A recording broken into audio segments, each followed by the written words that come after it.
We flew our first combat mission on D-Day, June 6th, 1944. It was like 1:30 in the afternoon. We were the fourth flight that day because we were just hopping over to France to find targets in France in support of the troops. And we didn't have any opposition because the German Air Force had been pretty much wiped out. We were supposed to bomb this railroad bridge, and we made 4 passes and we finally bombed it at about 4,000 feet.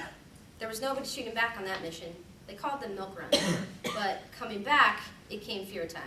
We had to hook down with another group because we couldn't find ours, and there was an overcast over England, and as we approached it, the guy in the lead ship of that group, he dove underneath the clouds.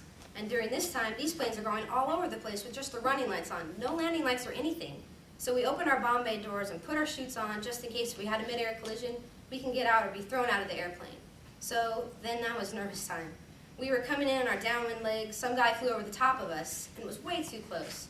Here's all these airplanes, and if you get hit by one of them, you're dead. But we come in, got down fine, and I kissed the ground just like the Pope. First we landed on D-Day, and our clothes were what you call impregnated. It's in case they was afraid the Germans might poison gas us. So what they get them on, and what they feel like, if you can visualize this, take the inside of your clothes, take a bar of soap and rub it into the material.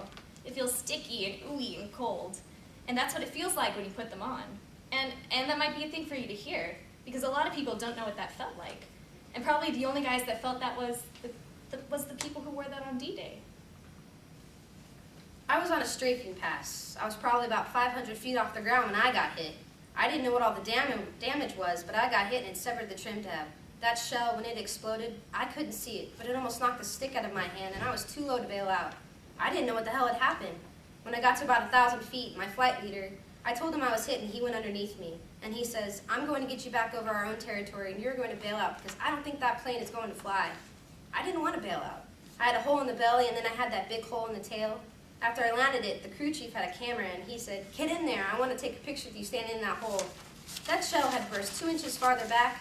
That's how close I come to getting killed.